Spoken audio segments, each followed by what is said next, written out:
You are tuned in to the High at 9 News Hour, where you will hear from cannabis industry experts and professionals from around the country talk about important topics while shining light on global issues and discussing cannabis as it relates to politics, regulation and reform, data and technology, science, research and medicine, family and parenting, art, celebs and entertainment, fitness, sports, mental health and wellness, and plant-based medicines and enthogenics.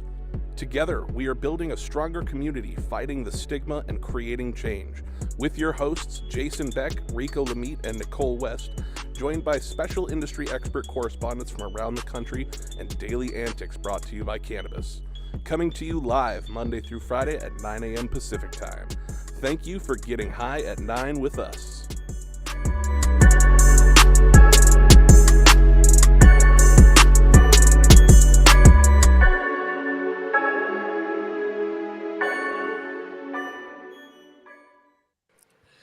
Oh, yeah. Good morning, everybody. It's Monday, November 21st. Today is World Television Day, World Hello Day, National Gingerbread Cookie Day, National Red Mitten Day, and National Stuffing Day. Thank you for joining us and getting high at 9 with us. It's also high noon on the East Coast, and please remember to like, share, and subscribe to us, especially here on YouTube, as well as all of our other social media platforms. We're live every Monday through Friday on YouTube and audio only on Clubhouse. And if you are joining us in Clubhouse, you can also participate in the show by raising your hand if you have a brief comment on the story most recently presented. But without further ado, let's pay a quick bill so we can get right back to the news. You want to grow some of the best weed in the world? Then you must start with the best genetics in the world. Go to www.dnagenetics.shop to order regular, feminized, or autoflower beans. All of your favorite DNA genetics cultivars such as Kosher Kush, Skywalker Kush, and oh yeah, Chocolate Truffle Shuffle. Boasting more cannabis awards for their award-winning genetics than any other company in the world. Remember to go to www.dnagenetics.shop to see why our terps don't lie. Oh, yes. Coming up first, she's a cannabis business consultant, an industry veteran with over 13 years in the regulated market, a bullshit buster, and a overall self-proclaimed data bitch. She's also now the brand new COO at Butters in Santa Ana.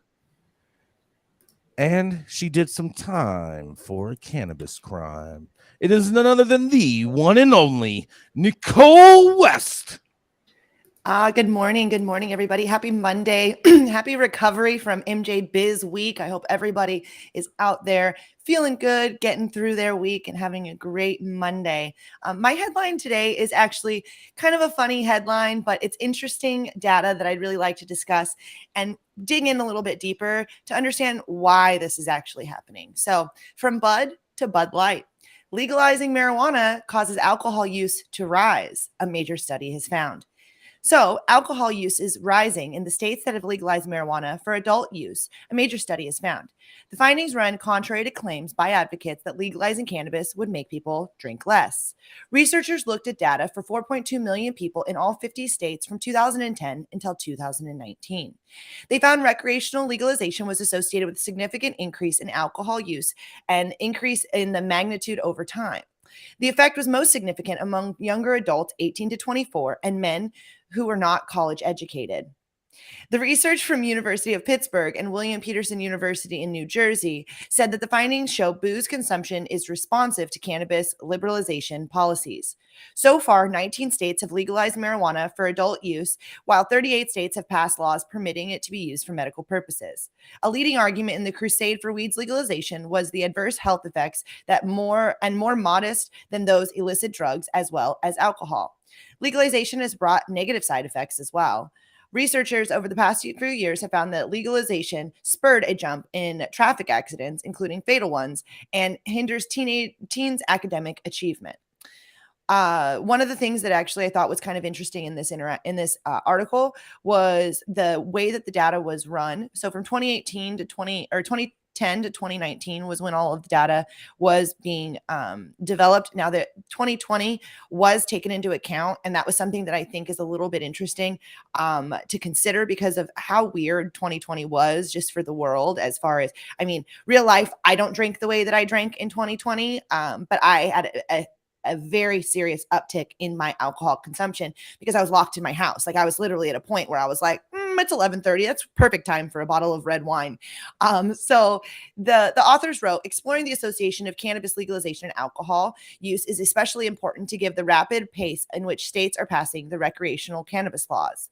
To quantify the jump in alcohol use in those states, the study used data from the Center for Disease Control and Prevention Annual Safety and Behavioral Risk Factor Surveillance System.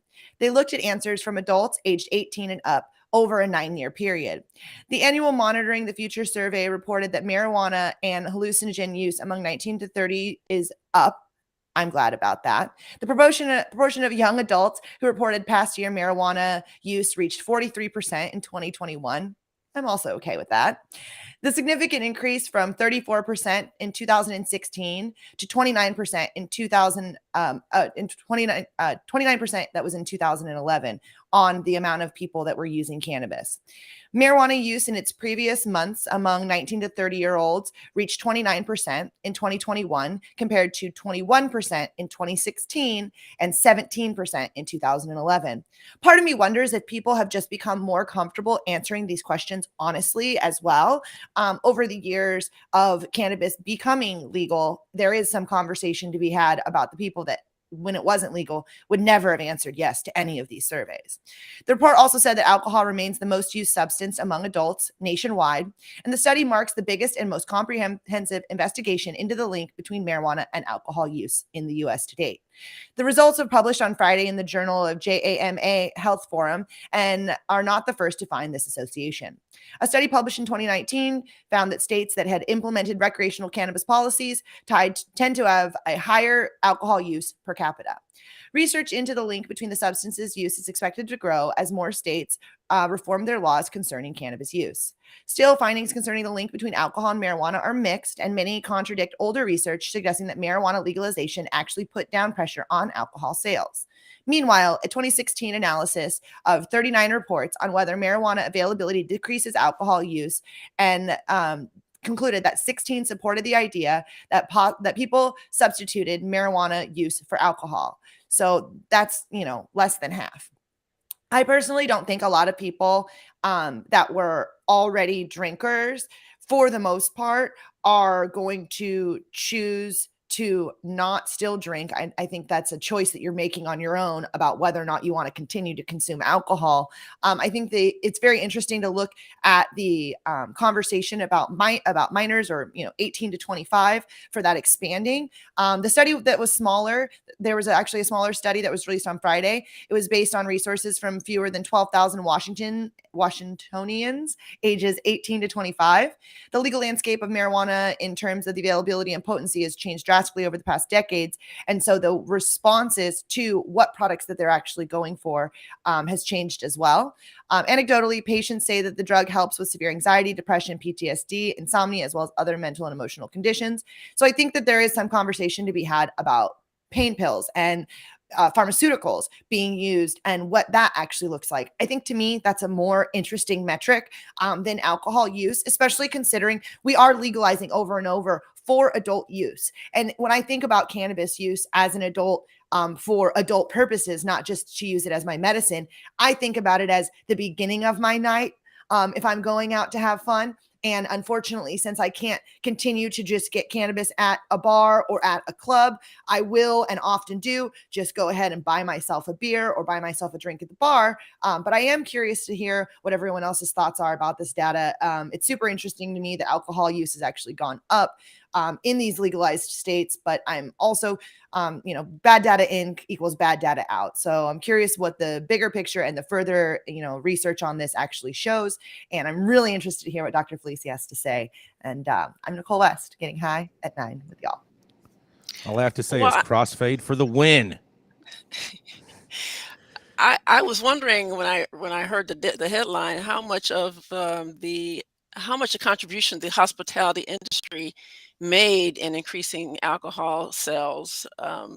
If cannabis is legal, a lot of times event planners and whatnot, they will, make sure alcohol is present too. So that's more partying on one hand.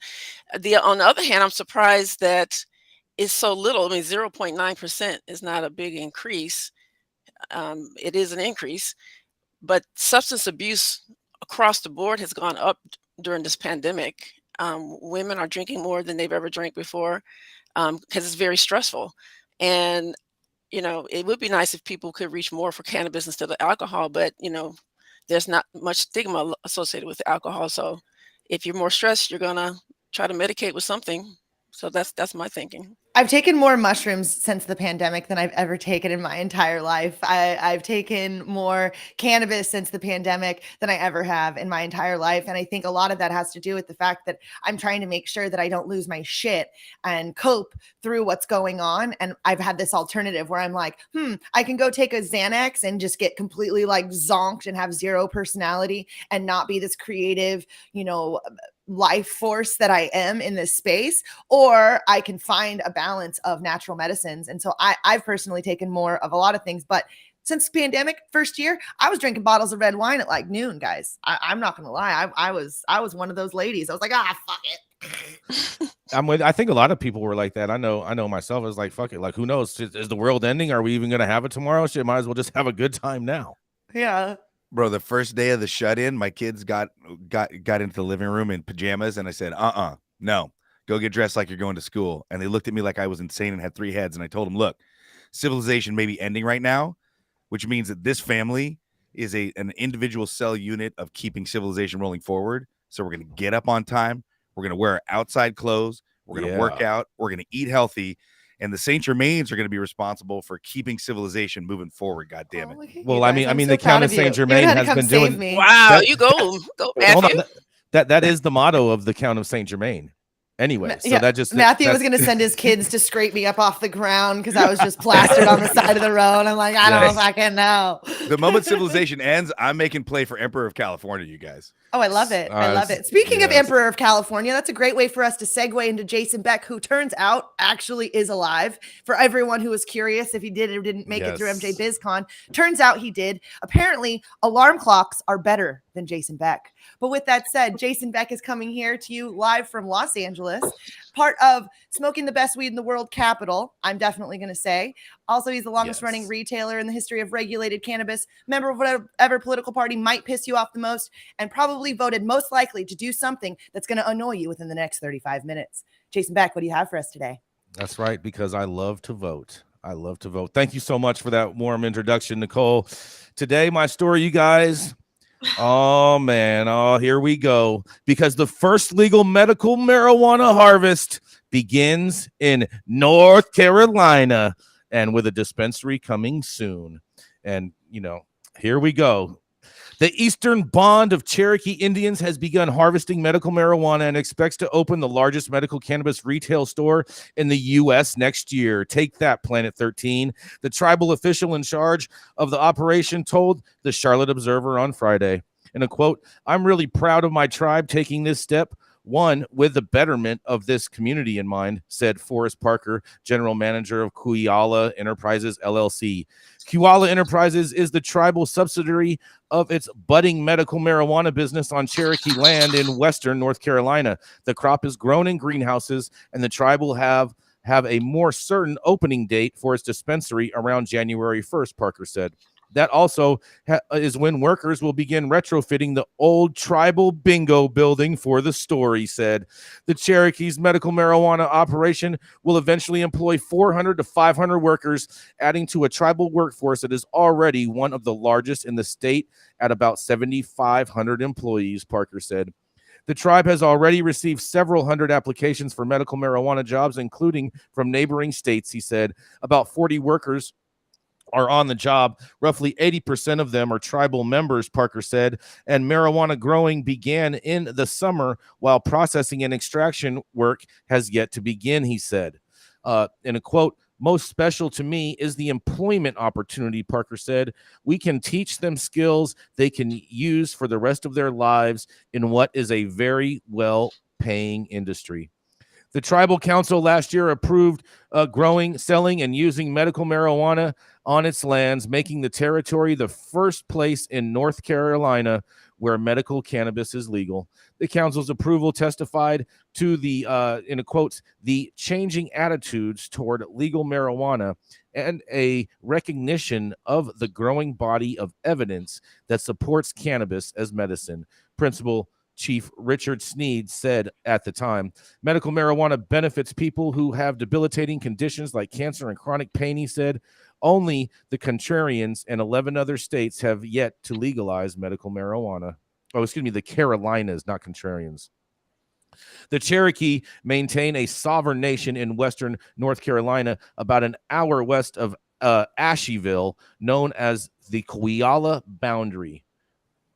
Through the tribe has relationships with the state and federal governments. According to its website, the tribe is a sovereign nation, meaning it has its own laws, elections, government institutions, and the like. The tribe's EBCI Cannabis Control Board, comprised of 5 individuals with expertise in healthcare and law enforcement, controls licensing for the cultivation, processing, and sale of marijuana. The board will issue cards that will allow people to purchase marijuana at the dispensary. Medically qualified patients over 21 years old will be able to apply, though so far no more specific information will be released on what kinds of illnesses would allow a person to qualify. Last year, Cherokee leaders said non-members of the tribe will be permitted to purchase medical marijuana as long as they meet the criteria and receive a card from the control board. People will be limited to buying 1 ounce of marijuana per day, not to exceed 6 ounces per month, or 2,500 milligrams of THC in medical cannabis products per day, not to exceed 10,000 milligrams per month. And THC is the primary psychoactive component in marijuana. Products at the store will primarily be flower, pre-rolls, edibles, concentrates, and topicals, according to the tribe's cannabis website.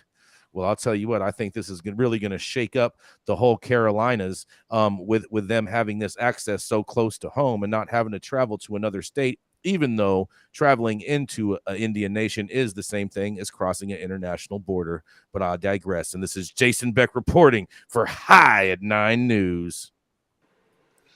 How will they track that you didn't buy more than the allotted amount in a month or a week? by your ID. They got to deal with metric, bro. They got to deal with metric. So Nichole, do you want to weigh in? Yeah. So Metric actually does. A couple states use the program pretty well, where you can actually like go in and look it up and be like, how much weed did they buy? And it actually shows you, which I feel is like a total fucking HIPAA violation. But you can look up somebody's record in Michigan to see where they are as far as how much weed they've purchased, so that you're not letting people loop on the medical side. That if anyone's curious, that is actually what I went to jail with. The term is called looping, allowing for somebody to come back in depending on where they are. But the ability for them to cross over the lines, I think, is an interesting statement, Jason. But wouldn't it matter if the people where it was going in cared? Because once you're in that line, like the American government only regulates till you hit the line, right? No, so as long as the natives don't care, once you're in, it doesn't matter. You're outside. But it's when you leave. It's when you leave with it on your person. When you leave with it on your person, then Sure. you are then that becomes a problem. It's just going to be the same as driving with a Colorado plate through Utah, Well, yeah, but I'm gonna, the thing is going to be interesting to see if they make a North Carolina tribal sign, like one of those warning signs, because law enforcement, if they just find weed in a plastic baggie on your person, they have to believe that it was purchased within the state that you were in. But now if there's a label on there designating where it was and you have traveled outside that line, then they definitely can wrap you up for that. I mean, in theory, it is its own world in there, and similar to the way Colorado exists or California exists, we're not allowed to leave with it. We're not allowed to. So like it's supposed to exist. Just because you're not allowed to doesn't mean people don't do it. Sure, but it's breaking the law, and you know that. You know that the I moment understand that, but people leave, are even if people you're are going gonna. from one legal state to another legal state, it's technically not legal. I agree with you. But there's also not a lot of enforcement. But I imagine North Carolina law enforcement are going to definitely be keeping their eye on this one. They're going to probably sit outside of the right on the border, just like they do in those other states, and just wait for people to come on out and bust them with weed. I mean, not to be a fucking Debbie Downer, but this is going to be probably the easiest like racial profiling situation that they'll ever go through, where they're just going to be like, oh, people leaving, like any Native American leaving the tribe that looks young. It's like, let's just pull those people over. Like this is just going to be a profiling thing. It's going to become a very quick profiling thing. Well, I mean, especially if you have out-of-state plates driving in. Well, but it won't be. I mean, I'd say, one of the bigger concerns is similar to the way that they bust tobacco, right? You can buy tobacco in the native land, tax-free, all that, but they will bust you on your way out with more than one carton. They will fucking pull your ass over and be like, what the fucking fuck? To make sure that you're not trapping cigarettes. So I mean, like when you go through customs, you have to declare your tobacco products, the same type of thing. Yeah. Well, I think this is a very interesting conversation, and we definitely should follow it as it goes. What do you think, Gretchen? Any thoughts on this? No, I think everyone's fucked. I think it's nice that they're opening something, but I think you're absolutely right. I think the cops are just going to start nailing people left and right. This is North Carolina. This is not, some wonderful liberal haven sanctuary city or anything. People surprise, surprise. Americans traditionally have not been, or the white people have not traditionally been that helpful and that kind to the natives. And so to me, looking at this is just another way for them to like kind of fuck with them, big picture, where it's like, okay, you can have it in here, but like, that's not enough to sustain for it to make sense. Like it has to be bigger than that. How many people are going to be caught? But hopefully this will go better than they think, and that'll open up the state to that's what I'm hoping a wider market. That's what we can hope for. Yeah. Well, nonetheless, thank you all so much for entertaining me with that.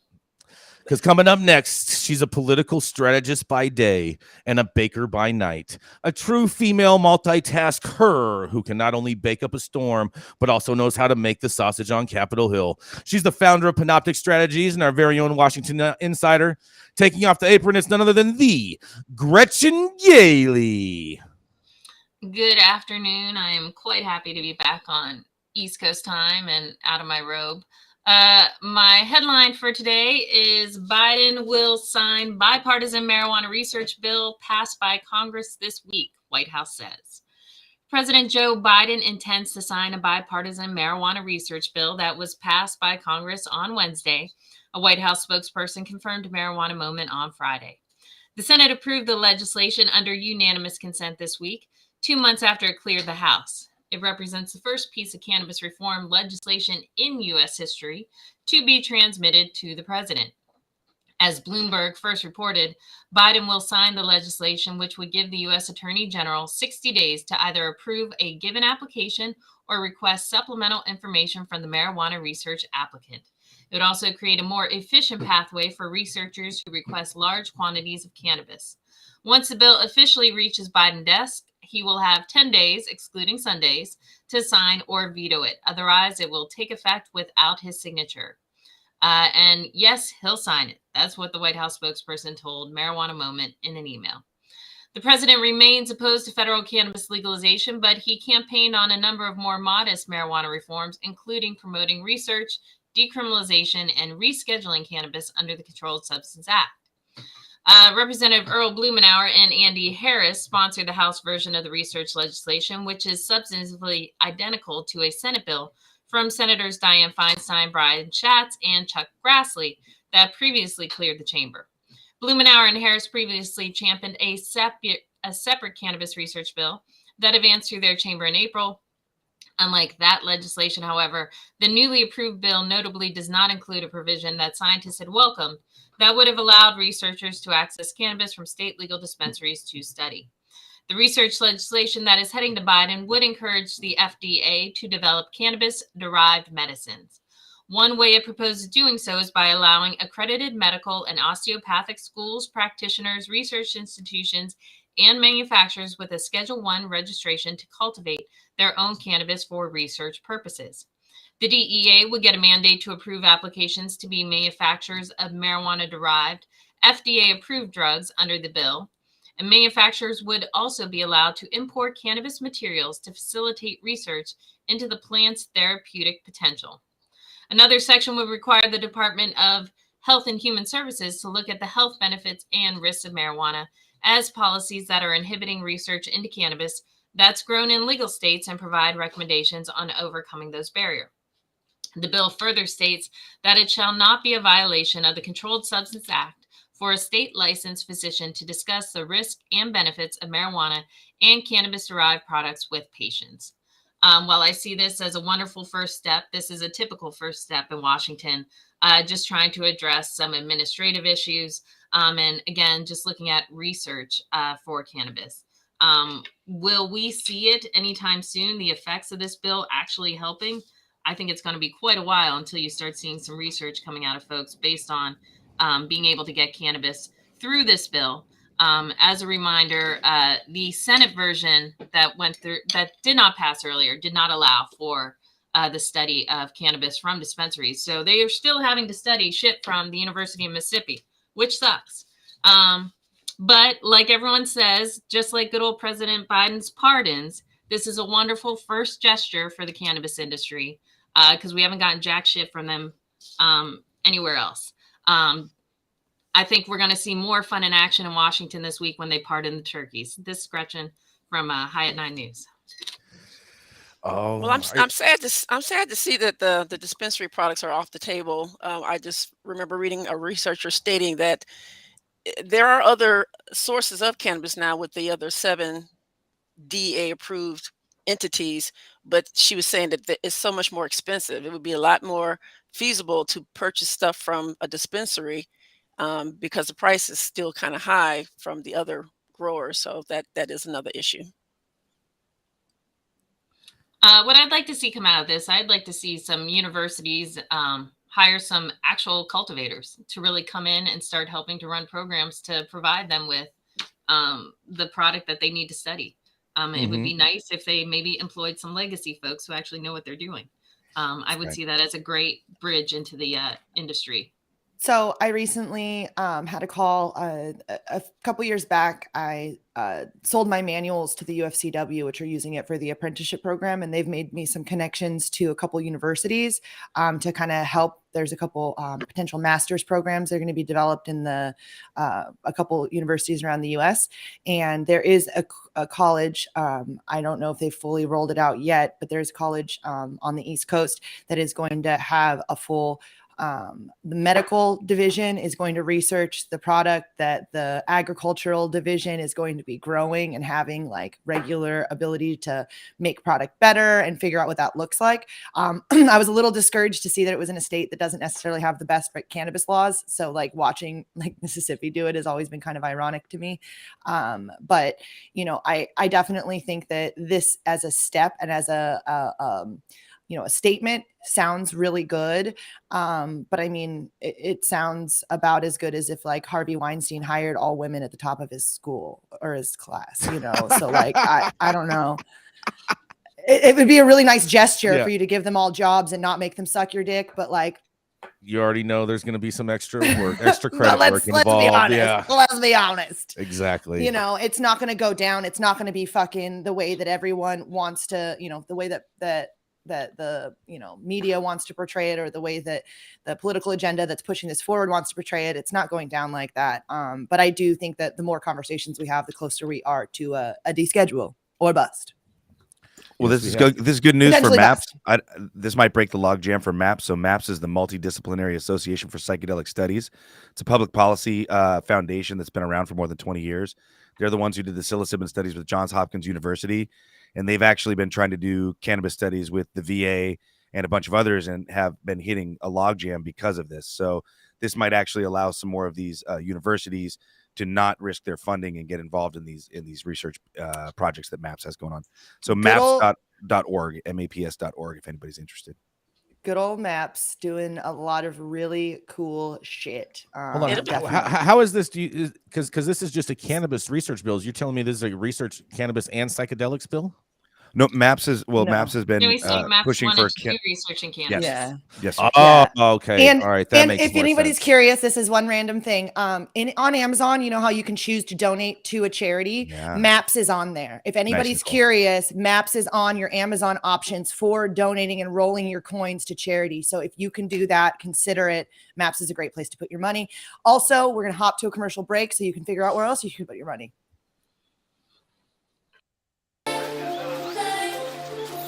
At True Classic OG, we live by one motto: stay true.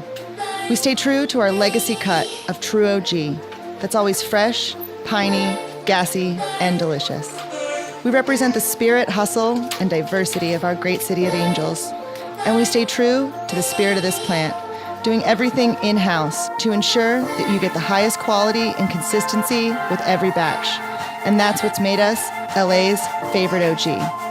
True Classic OG. Stay true, Los Angeles.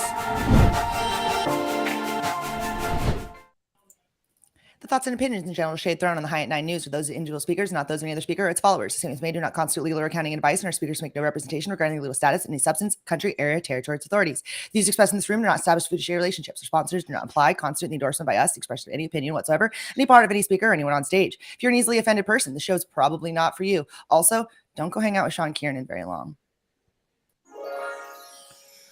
Flying into LAX and you want to taste some of the best weed in the world? Then stop by LAXCC, the closest dispensary to LAX. Located at 8332 Lincoln Boulevard and open from 8 a.m. to 10 p.m. 7 days a week.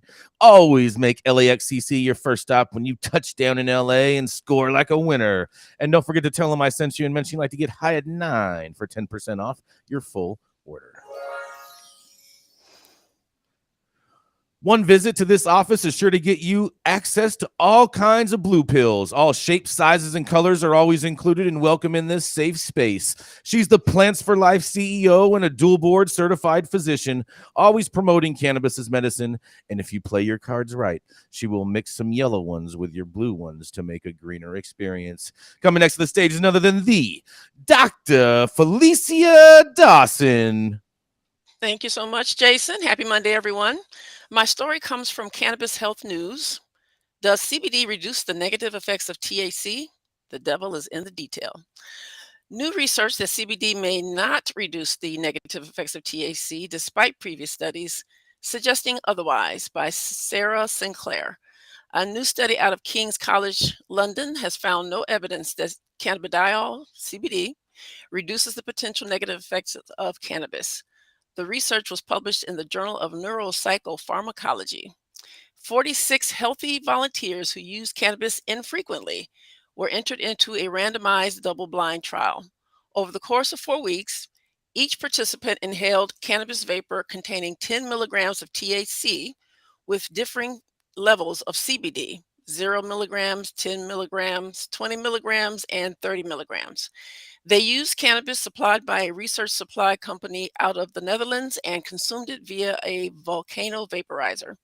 They tried to standardize the delivery method by having them inhale for 8 seconds and hold their breath for 8 seconds. Their blood and vital signs were taken multiple times each session. They completed a visual analog about their feelings every few minutes, like feel drug effect, want food, tired, relaxed, dry mouth, etc. At the 15-minute mark, they had to do multiple standardized tests measuring cognition, pleasurable response, psychotic symptoms, and take the hospital walk, which is supposed to cause paranoia under THC influence. Participants were given money to purchase an item from the till operator in the hospital shop and asked for a receipt before returning to the research facility. After this test, they were allowed to eat and sober up. And once they felt that 90% of the drug had worn off, they completed one last questionnaire, then were allowed to leave. The same research team had previously found that high-dose CBD a few hours before using cannabis reduced the adverse effects of THC. However, in this study, they explored the effect of altering the CBD-THC ratio in cannabis. This time, they found that increasing the dose of CBD did not significantly change the effects of THC on cognitive performance, psychotic symptoms, or how pleasurable the drug experience was. Dr. Amir England, this study lead's author, stated, "It may still be safer for users to choose cannabis with higher CBD THC ratios, but that's because the same amount of cannabis will contain less THC than a lower CBD THC variety. Overall, our advice to people wanting to avoid the negative effects of THC is to use less of it." Professor Philip McGuire, the study's senior author, states these findings make an important contribution to the ongoing debate around the risk of cannabis use. While CBD on its own is known to have a number of positive effects on humans, our data suggests that the doses that are typically present in cannabis, it does not protect against the negative effects of THC. This challenges the commonly held view by many cannabis users that cannabis with a higher CBD content provides a buffer against the adverse effects of cannabis. These new findings are at odds with previous research, which has suggested that consuming cannabis, which contains more CBD or equal ratios of THC and CBD, could offset some of the adverse effects of THC, such as anxiety and feelings of paranoia.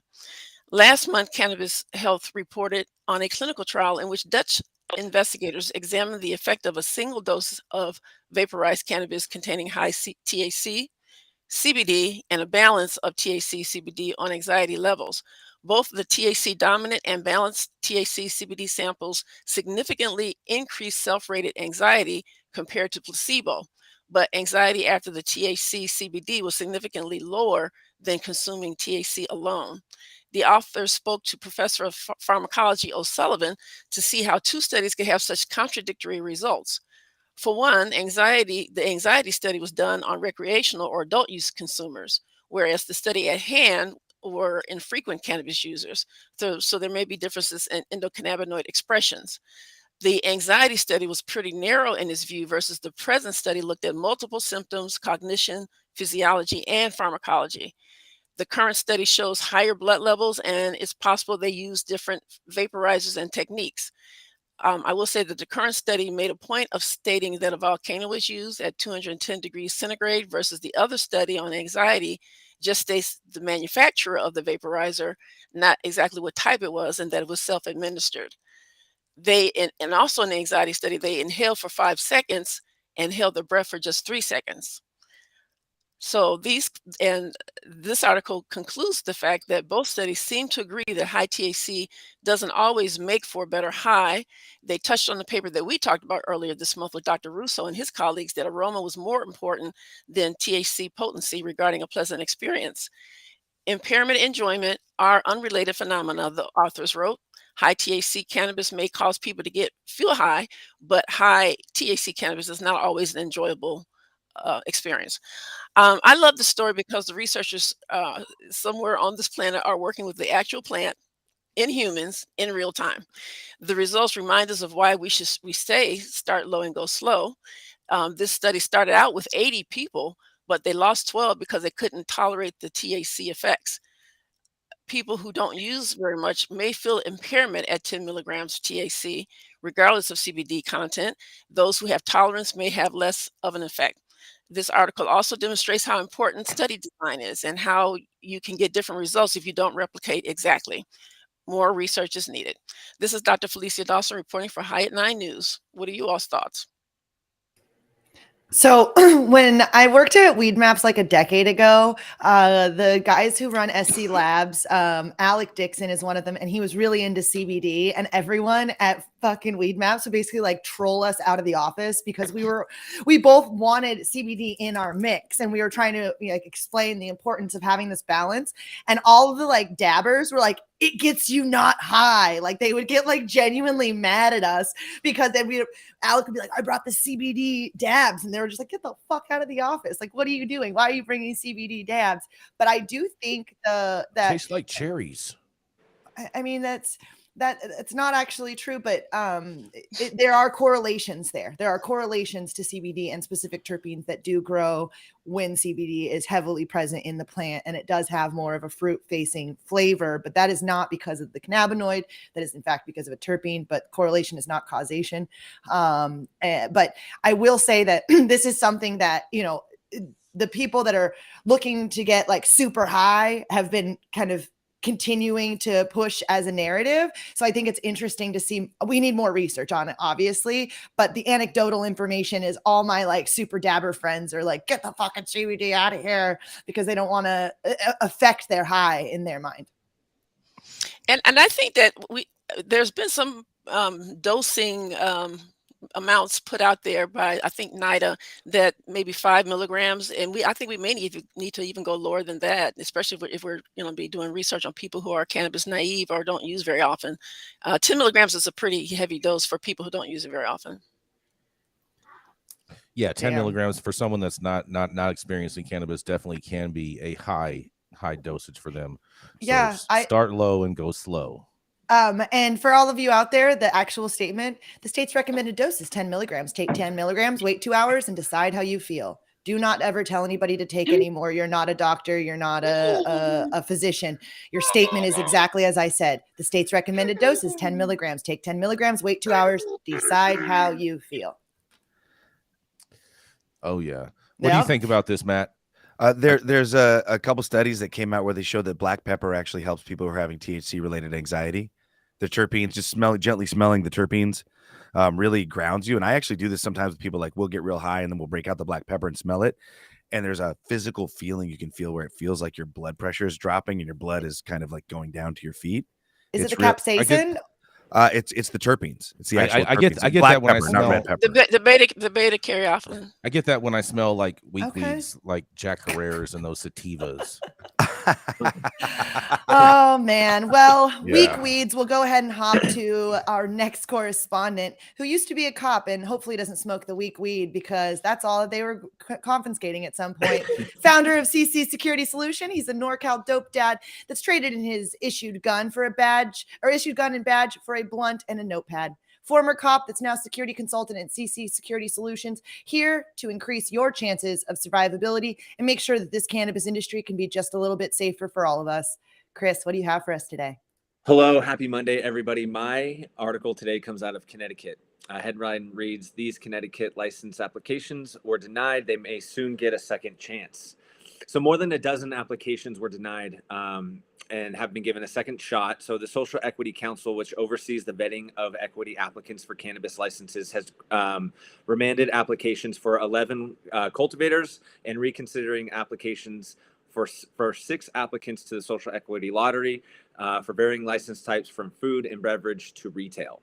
The applicants who previously failed to meet ownership and control criteria were able to resubmit updated data and documents showing that they meet the council's new definition of ownership. So the 11 cultivator applicants were able to reapply due to a partial settlement in response to a consolidated lawsuit challenging their denials as social equity applicants. Nearly all of the cannabis licenses in Connecticut are issued through a lottery system with separate lotteries for equity and non-equity applicants. The council allowed 6 social equity applicants, one for delivery service, food and beverage, product manufacturing, retail, transport, and hybrid retail licenses to resubmit their applications, which previously failed to meet ownership rules. A review was done by Cone Risnick out of Sacramento, which the council hired to help create a vetting system for equity applicants. And they determined that reconsidering the applicants met the criteria for social equity status, and the council agreed. But some of the applicants failed to meet the other criteria and will not advance in the process. It was not clear how many of the 6 applicants met all of the requirements and were now under review. But as of this past Friday, the DCP had issued provisional licenses to 8 cultivators, 4 micro cultivators, and 25 retailers. The retail sales by law cannot start in Connecticut until there is at least 250,000 square feet of gross space. So these folks will get a second chance based on new criteria that has to do with ownership, and thought this was pretty interesting to share with everybody. Curious what your thoughts are. Obviously, there's a lot of news coming out of the East Coast, but wanted to share this morning. Sorry to miss some of you at MJ BizCon. Got to see Nichole. That was great. Have a good dinner, and definitely going to go back to that spot. Good to see everybody here today. Thanks for letting me contribute. Okay, so why did they not get they didn't get the license because they didn't live there? No, because there was issues with how the ownership structure was listed within the application. Correct. Meaning basically that the social equity applicant had a lesser percentage than the other people on the application? Correct. And I'm trying to see if I'm looking for another article to see if there's actual like percentage breakdowns. How many people did this affect as far as that applications were denied because of this, Chris? It said 11 cultivators, and then 6 additional are going to be issued. So 17. Now it did say that there was others that didn't requalify and couldn't resubmit, but it didn't say how many those were. Very interesting. And the social equity applicants must meet certain income thresholds. Here it is, and have at least 65% of the cannabis establishment. And so they had less on the application than the 65%. Correct, and now they can. So, but they're giving them another chance. Are these companies just being like, "Oh, our bad. We didn't think you'd notice. Oops, we put the wrong name in the wrong place. Oh, shoot! I didn't. 65 was supposed to be here. Oops. 35 was supposed to be here. Our bad." Yeah, that was the administrator. Sorry about that, guys. Here you go. Here's our edited that was version. That was the guy that was wearing the buy weed from rich white men. That was our Stanley, wasn't it? I don't know. Oh yeah, he's always was that a disturber. joke troll? Were those guys a joke troll? Or Yeah, that was Clout King. Clout King. That was Clout okay, King. cool. Yeah, they're always doing shit like that to troll. So that's totally within their wheelhouse. Yeah, I Chris, saw that and just shook my head. Is there limited licensing in Connecticut? I don't know if there is. I think at the end of the article it says that they need to have at least 250,000 square feet of grow space before they can start retail sales. But I don't know if there's a limit. No, I mean the limit on the number of licenses being issued in the state. Yes. Yeah. Is there? Yeah, there is. I can't remember. It was based off of population. I remember. I'll find out. Because I mean, Connecticut's as big as my living room, so Yeah, Exactly. how many could they possibly have? Well, I mean, it's bigger than Rhode Island. Well, not much is bigger than Rhode Island. Everything's bigger than Rhode Island.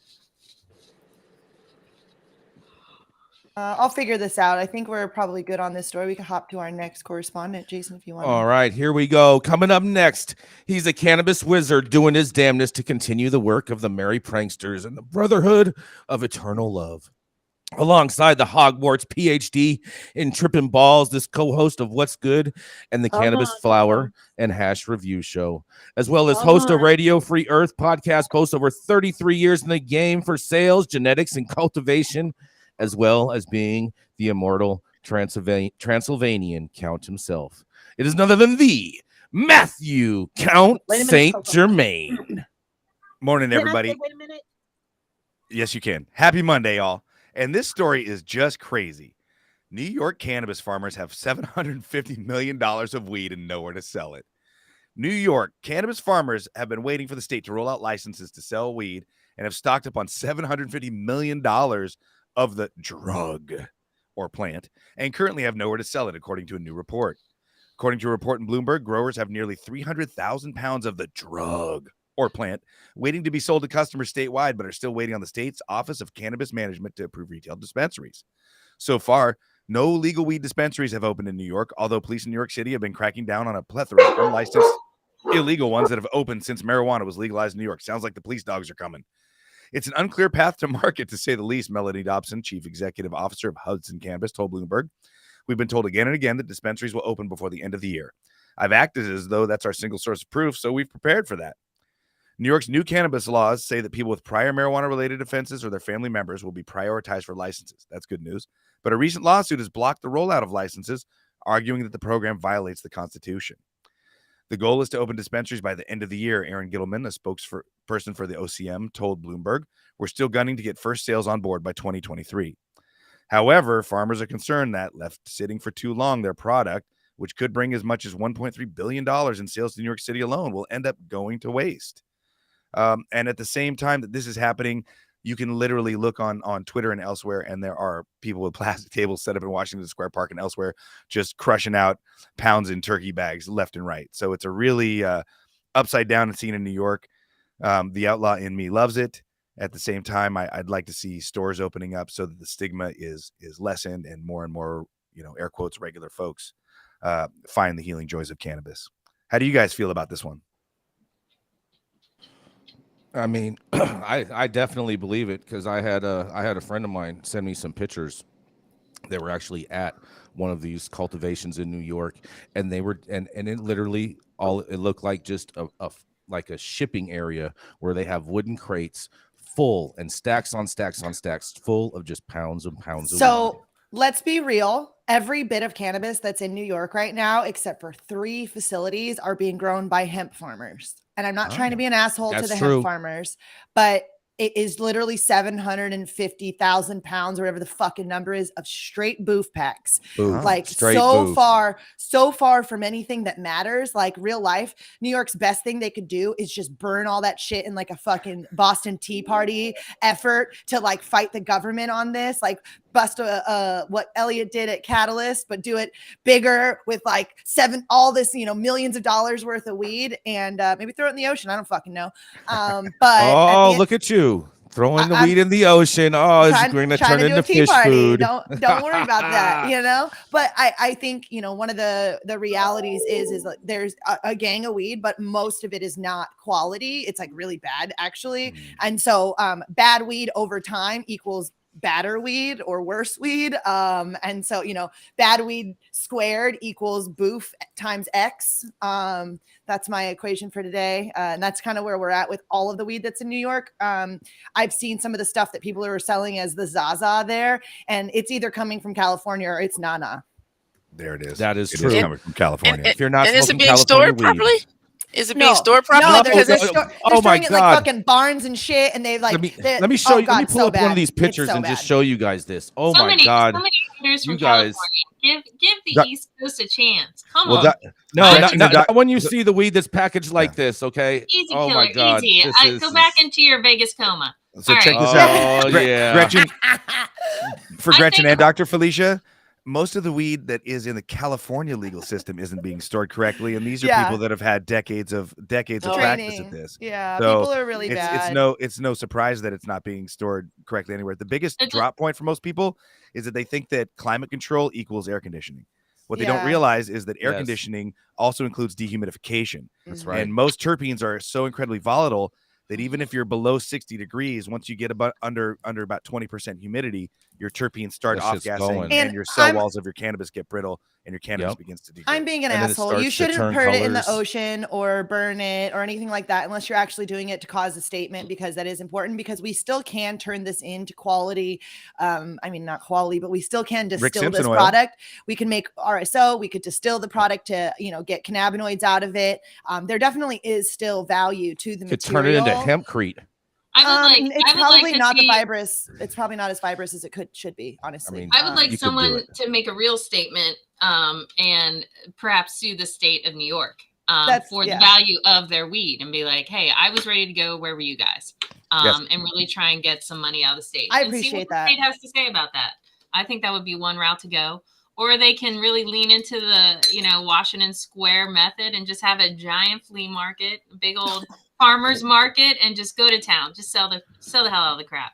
They Screw just it. I'd like to see a free market for cannabis. Oh God. Oh man, I want to see a big. I'm with you, Gretchen. I like to see a big class action lawsuit of all these growers coming together and suing the state collectively for one big fat payment. For a good old $750 million. Let's see. Yeah. Yeah. Nicole, what was that? What was that kitty cat chasing a ball of yarn move you just did? My lights are motion censored, and I've been sitting in this spot and I've got monitors blocking me from the motion. So I'm trying to get the motion, and it's not. I'm chasing a ball of yarn, guys. I showed up to work faced on my first day. No, I'm just kidding. In traditional Matthew St. Germain style, I decided to channel my inner psychonaut. Oh, there it is. Oh boy. No, but I definitely think that it would make the most sense, honestly, is a big lawsuit. And then when that doesn't work, Boston Tea Party this bitch and cannabis tea party it all out there and cause a fucking scene with it. That's my next phase. But start with the lawsuit, because maybe that will work also.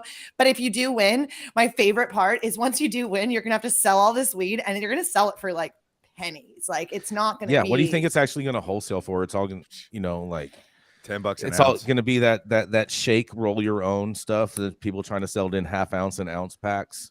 Gretchen Just hates how move snobby it. we are about our weed. She fucking hates Y'all are it. nuts. Maybe this is an opportunity for a little regional interstate commerce to start shipping this to other places that Nobody wants this right. weed, Gretchen. Well, I'm you know Nobody what? wants helping this weed. support Actually, pollinators. You know what, Gretchen? not? New York doesn't It's- even want it. By the time they get to sell it, it will Color. have degraded so much that it probably would classify as hemp. It's at this point, like I said, it should You be. can still get some benefit from It should him. be processed. Yep. That's what I'm saying. You're 100% Exactly. right, Dr. Felicia. We need to process all this because Yes. when we start to talk about items that are constantly degrading, right? The cannabinoids are degrading. The plant, its material itself is degrading. It is decomposing as we speak. So the idea of allowing plant matter to continue to exist with less than ideal conditions is ridiculous. You're wasting your energy and time. Distill all the product down, make concentrated THC, and sell a bunch of fucking booth vape pens like the market wants anyways. It's 43% of the fucking market right now. Just turn it all into fucking booth vape pens and it'll be ready for when they finally let you sell your weed. All hot dog water disty carts. I'm just saying. That's really all that you can do with Yep. this weed anyways. So like do it now and have your pens all fucking pretty and packed full of their, botanical terps and all the other booth juice I'm you got just to trying to jam in there. understand. I'm trying to understand where the hatred is coming for these folks. Maybe they have grown some quality weed. None There's of you no guys have quality weed in actually there. tested it, tried it, seen it. I'll guarantee it. I'll put $1 million on it. I have Oh, two it's clients. like you're gonna pay out on that. You won't even pay out on $100. Well, I have that's two because we're clients waiting in to New York finish the that are bet. that are farmers that have transferred from hemp. They have probably one of the more state of the art greenhouse setups that I've seen to date in the United States.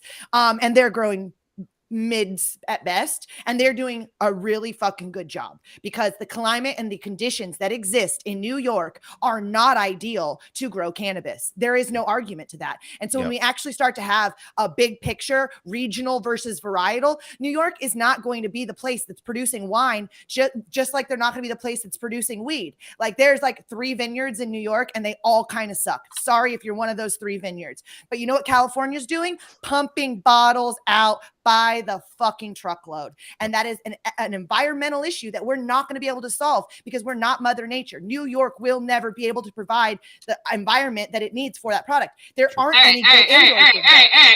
All I'm saying is I know a few growers from Maine who might, they're all growing indoor. Have some beef with you guys that, Maine just has because good it's weed. grown in the Northeast doesn't make it shit. No one There's said good that. weed in Maine Maine. grows good weed. Maine grows indoor And weed. Maine's growing indoor weed. And all of the weed that's coming out of Maine that's good is quality indoor. And they've never done anything but quality ins because Maine has way too drastic of environmental conditions. Nobody grows weed outdoor in Maine unless it's in your backyard for a couple fucking plants for funsies before the frost comes and ruins all your peppers.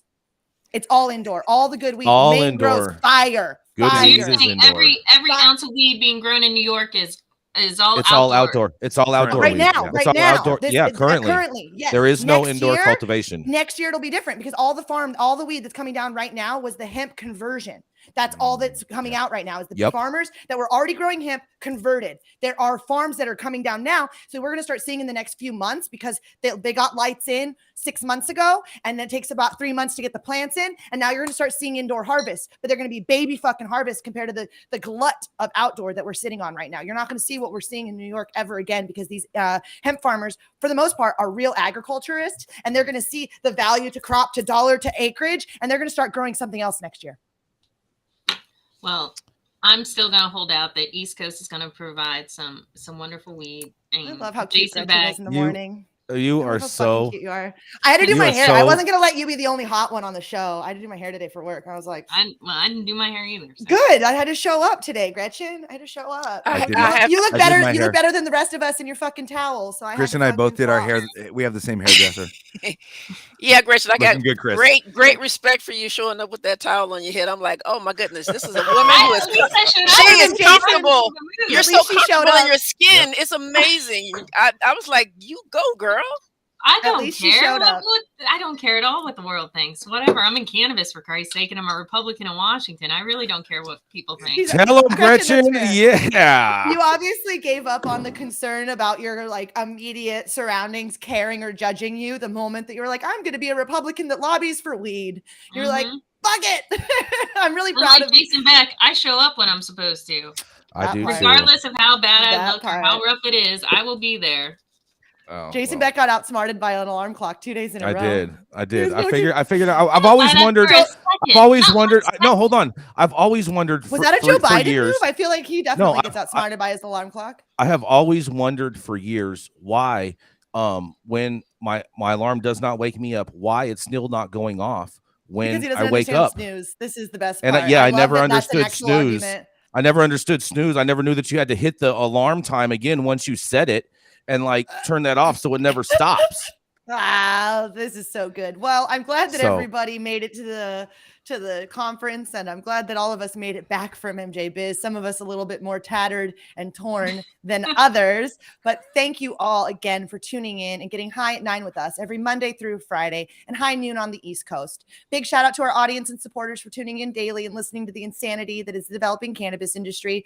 Thank you to all of our haters for still talking about us. Huge thank you to True Classic, LAXCC, and DNA Genetics for helping us keep the lights on, to our correspondents for being amazing, to Cannabis for giving us a reason to do this, to 3 is 4 and Jaja Simone for helping us create a space in this mini-verse. And thank you all again for tuning in and getting high at 9 with us. Happy Monday, Thanks, y'all.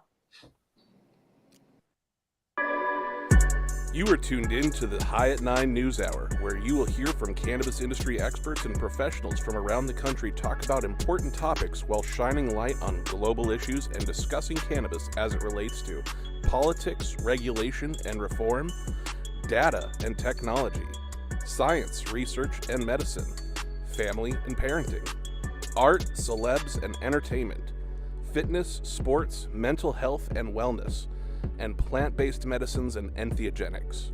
Together, we are building a stronger community, fighting the stigma and creating change. With your hosts, Jason Beck, Rico Lamitte, and Nichole West, joined by special industry expert correspondents from around the country and daily antics brought to you by Cannabis. Coming to you live Monday through Friday at 9 a.m. Pacific Time. Thank you for getting high at 9 with us.